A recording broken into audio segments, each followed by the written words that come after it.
যে ব্যাপারটা আসলে ভারত দেখাতে যাচ্ছে, ধরেন ভারতের যে খায়াসটা, ভারত যে তার ওই ভাই যেটা বললেন যে আরেকটা প্রদেশ বা অঙ্গরাজ্য হিসেবে বাংলাদেশকে ট্রিট করা, তো সে যেহেতু এটা করার চেষ্টা করতেছিল এবং অন্তর্বর্তীকালীন সরকারের সময় সেটা পারেনি, এ সরকারের সময় আরো আগে পারছে না।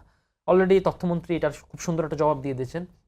এবং এর বাইরেও আসলে ভারত বাংলাদেশ, আপনি খেয়াল করবেন বাংলাদেশ কিন্তু জাতিসংঘের সেই সাধারণ অধিবেশনের সভাপতি হওয়া ছাড়া, মাননীয় পররাষ্ট্রমন্ত্রী ডক্টর খলিলুর রহমান এছাড়াও বাংলাদেশ কিন্তু চীনের সাথে একটা সম্পর্ক রাখতেছে, পাকিস্তানের সাথে একটা সম্পর্ক রাখতেছে, টার্কির সাথে একটা সম্পর্ক রাখতেছে, ইভেন চায়নার সাথে একটা সম্পর্ক রাখতেছে। এবং এই কথাও এখন পর্যন্ত শোনা যাচ্ছে যে মাননীয় প্রধানমন্ত্রী তিনি মালয়েশিয়া সফর শেষে তিনি চীনে যাবেন। তো আসলে ভারত এই অনেকগুলো মেসেজ এখানে ক্যারি করতে চায়। এবং তার চেয়ে বড় কথা হচ্ছে কি, আপনি যখন একটা উইন উইন সিচুয়েশন রাখবেন, তো সেটাকে তো বাংলাদেশ কখনো ডিনাই করে নাই, অন্তর্বর্তীকালীন সরকারও ডিনাই করেনি, এই সরকারও ডিনাই করতেছে না। আপনার সাথে উইন উইন সিচুয়েশন থাকবে, প্রতিবেশী সম্পর্ক হিসেবে আপনার সাথে আমার যে কোনো সম্পর্ক থাকতে পারে, কিন্তু তার মানে এই নয় যে আপনি আমার উপর চাপিয়ে দিবেন। এবং আপনি এমন এমন কাজগুলো করছেন, একই সাথে আপনি সুদিনের বার্তা দিচ্ছেন, আবার একই সাথে আপনি পুশিং করতেছেন, একই সাথে আবার উনি যেদিন ঢুকলে সেদিন আবার একটা বর্ডার কিলিং হচ্ছে, যেদিন বাংলাদেশ পদ্মা ব্যারেজ ঘোষণা দেয় সেদিন আবার একটা বর্ডার কিলিং হবে। এই সরকারের প্রথম 1 মাসে কিন্তু কোনো বর্ডার কিলিং হয়নি।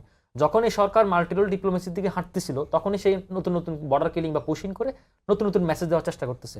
তো এই জিনিসটা আসলে ভারতকে বুঝতে হবে, কারণ আমাদের দিক থেকে কোনো ডেফিসিয়েন্সি কিন্তু আমরা রাখছি না। আমরা কিন্তু সবসময় ওয়েলকাম, যে প্রতিবেশী সম্পর্কের জন্য আমরা যা যা করা দরকার আমাদের পক্ষ থেকে, হ্যাঁ। তো সেটা ধরেন অনেকে বলে যে ভারতের সাথে আমাদের 13 থেকে 15 বিলিয়ন ডলারের আমাদের লেনদেন, আমরা দেখেন $2 বিলিয়ন।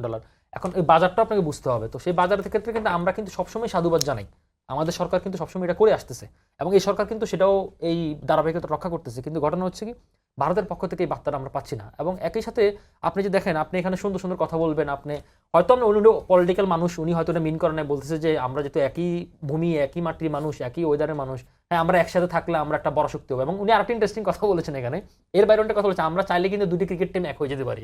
মানে আরো ইন্টারেস্টিং বিষয় হচ্ছে কি, আমরা দুটি ক্রিকেট টিম এক হবো কি হবে, ওটা যদি আপনি তাত্ত্বিকভাবে ধরে নেন যে ঠিক আছে আমরা এখন এই উপমহাদেশী মানুষ আমরা একসাথে একটা জোট করতে পারি বা আমরা একই সাথে একটা লক্ষ্য অর্জন করতে পারি, ক্রিকেট টিম এক হওয়ার কোনো সুযোগ নেই।